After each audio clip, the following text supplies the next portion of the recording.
Happy 4th, everyone. Although it's really not as happy a 4th as it could have been. Our government's overreach, the lack of our Supreme Court restricting itself to consideration of the Constitution and instead considering politics and social norms and everything it isn't supposed to consider when it rules on cases has really put a damper on things. It will be some time, perhaps, before people realize how truly damaging some of these Supreme Court rulings are.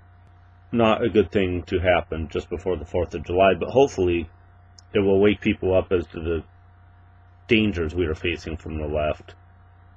Even the Supreme Court, with their lifetime appointments and secure positions because of those lifetime appointments, obviously cannot be trusted to do their straightforward job of considering whether a law is constitutional or whether it is not. This is such an example of judicial overreach. The ruling on the same-sex marriage, for instance, forcing all 50 states to allow same-sex marriages. The talking point is that over half of states allow it. I believe the number is 36. But 25 of those 36 states actually did not vote by citizen referendum or by their legislature for same-sex marriage. In fact, many states did not. One of them is California. Now, as left-leaning as California is, the citizens of California voted against same-sex marriage with Proposition 8. A court overturned it. A court forced the issue, as it did in 24 other states. This was something forced on us by the courts. So yes, over half of states have same-sex marriage, but the citizens didn't decide that. In 25 of those states, the courts did. That is just wrong. I can't say I'm surprised by this ruling, but it is wrong. You know, one of my videos I talked briefly about Ronald Reagan, and there's kind of a tie-in here because Ronald Reagan really believed in smaller government. When he was president, he successfully fought for smaller government. He reduced the size of the federal code drastically while he was in office. He reduced the tax burden we have to pay. For lack of a better word, the common wisdom now is that taxes help us because it builds infrastructure. The problem is that taxes are taken from the money that we earn. It is all private sector money. We deserve to keep the money that we work hard for. And Reagan believed this. You don't find as many people that believe this now. You don't find as many politicians that believe this now. But we do deserve to keep the money that we work for. If we risk and start a business and build some wealth with that business, we deserve to keep that money. It is not the government's money, it is our money. The government says often, and individuals within the government, and Obama is famous for this, that the government builds the infrastructure that allows people to build businesses. And he even had the call to say, the nerve to say, that business owners did not build those businesses. They most certainly did. Those businesses were not built because the government built a highway. Those highways were built because people had built businesses. It was a thriving private sector that allowed those highways to be built. everything is driven by the private sector, including the government. And obviously, we've very, very much lost sight of that. Government strangles. Government makes things difficult. Government is an impediment, especially when we don't watch that government. And we've done a horrible, horrible job of keeping an eye on our government, and that's why it is out of control. It strangles commerce. It strangles industry. Government drives up costs to the point where things can't compete in the marketplace. The very idea behind America was freedom, and that includes economic freedom. Without economic freedom, all the other rights, even freedom of speech, freedom of religion, all of those are mere window dressing if we don't have economic freedom. That's sort of this idea of a social or a socialist democracy, that you'll hear that term bandied around, is a lie. The social democracy takes the economic freedom away and pays lip service, at least, to the other freedoms. But the economic freedom is the cornerstone. When the government starts taking more and more money, that takes money out of the markets. That's money that people could spend in businesses according to how they choose. And that is a free market. If you have such a free market and people are spending money in certain businesses, and the government decides to take that money and give it to other people, all of a sudden those businesses have reduced sales. If you pull money out of a community, there is less money to spend on businesses in that community, and business will suffer for that. Now, even if the government turns around and sends that money right back to that community, not all of it will go back. Some of it will be eaten up in the bureaucracy before it even gets back to that community. But it's a wealth redistribution also, because they're taking it from some people and giving it to others. They're giving it to people that will have different spending habits than the people who had it in the first place. So even if they send it back dollar for dollar, less the cost of the bureaucracy, the businesses that planned according to the spending patterns of people in that community and built a successful business now will have a less profitable business, because they've given it to people that might spend it in an entirely different type of business. All that long-term planning is out the window. And that's even if they, and that's, like I said, that's assuming they even send it back to that community. They could send it somewhere across the country. But it shows how it can undermine business, and it does undermine business because it takes money out of the private sector. The government decides who gets that money, and it's not the people who earned it in the first place. It's been taken from them. But even this idea of taxation, to go back to what I was saying, when we founded this country, the states formed the federal government. That's why the U.S. Constitution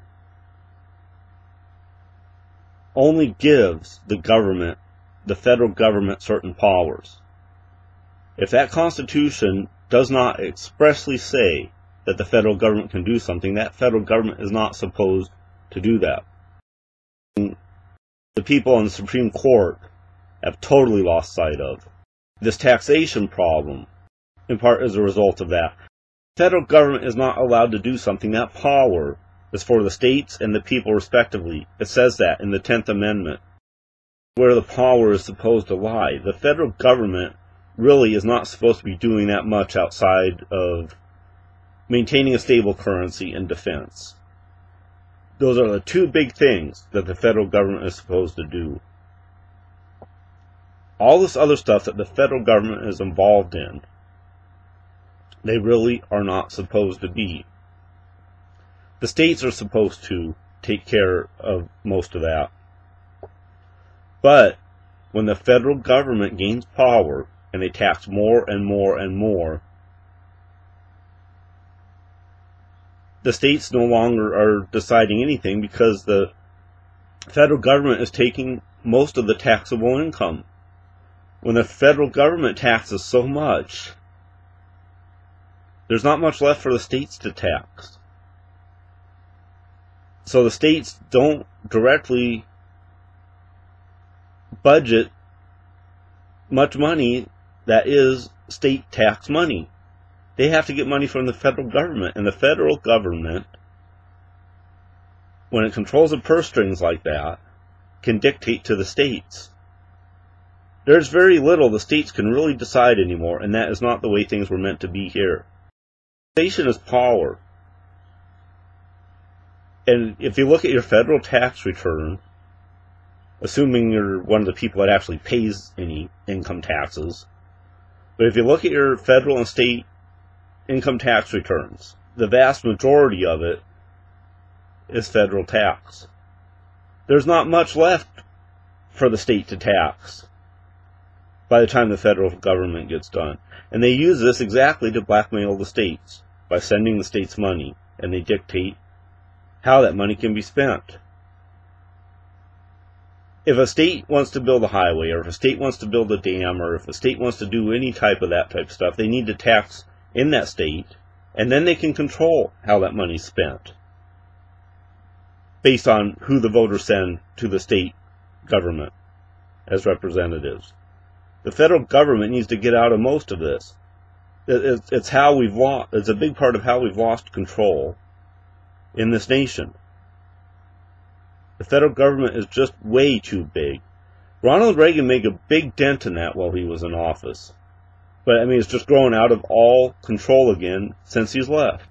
If the federal government didn't take so much money out of the economy through taxation, if the states needed to tax more for this or for that, they could. And they could decide how to spend that money. It wouldn't be some top-down thing forced on them by Washington. The people in any given state could decide what to do with that money. Currently, that is not anything close to how things actually work. If the federal government isn't out and out overstepping its constitutional bounds through actual laws that they force on us, that the federal government is not supposed to be making, forcing states to do the will through blackmail, and although technically they can get away with it, but it's not right, and that's something we need to be mindful of when we consider who to vote for. Who is going to be more like a Ronald Reagan that fights to get the government off our backs, that fights for what's right, fights to reduce government? Scott Walker is someone that's been very tough in that regard in Wisconsin. He did rein in those public employee unions. He did a lot of good in Wisconsin as far as that goes, and he was tough, and he survived recalls over it because he really did anger the left there to the point where they were targeting not only him but his supporters who were basically everyday people through what they call these John Doe investigations there. And I did a video on this. John Doe investigations are something that are really right out of the Third Reich. Just harassing people for exercising their political rights. The left is scared of someone like Scott Walker. They aren't as worried about Jeb Bush. But we need someone that can fight for us. And we have to get over this idea that, if we elect someone and that president doesn't work out, we can just elect someone else in 4 years. But the problem is, that that person you elect for 4 years appoints Supreme Court justices. Obama's appointed 2. Now, if we'd elected someone that was a true conservative, if we'd elected someone that really believed in American rights, those 2 justices would have been appointed by someone else. We've lost the Supreme Court perhaps for another generation, and look at the heavy-handed stuff they are doing. Are we ever going to learn our lesson? That having the wrong people on the Supreme Court really can lead to tyranny in short order, and we are dealing with a Supreme Court that could truly become tyrannical. Just look at the King versus Burwell ruling and the same-sex marriage thing. That is just a hint of what could be to come. But that is why it's our responsibility as voters to make sure that we have someone in the White House that isn't going to appoint judges like Elena Kagan and Sonia Sotomayor. Those people are dangerous. I'd encourage people to read up on who they are. They are very leftist. They are very much in the mold of Alinsky, which is why Obama appointed them in the first place. All these people, like Hillary Clinton and Barack Obama, and the circles that they travel in are all Alinskyites. And if you read Alinsky's Rules for Radicals, it ought to frighten you that those are the types of people that we have in the upper levels of our government. And 2 of them are on the Supreme Court now. You know, I've heard talk recently about calling an Article 5 Constitutional Convention of the States. And I can understand why people would be wanting that in the current environment. But we wouldn't even be in this boat. We wouldn't even be in this situation had we been more judicious about who we elect. This is our responsibility to vote wisely, and we aren't doing it. And that is really the lesson to learn here. Pay more attention to what these people are about. There is no excuse for not knowing to be known about people we're voting for. There is more information at our fingertips about who people are if people would just bother to look for it. We need to get away from being that type of lazy voter in this country if our country is to have a future. That is our responsibility. This Constitutional Convention of the States, who knows? It may turn out to be necessary. But because what we need to do is just return to the Constitution we have. That served us well when we lived by it. And to my way of thinking, this push for a constitutional convention of the states is just a further denial of our responsibility as citizens and voters.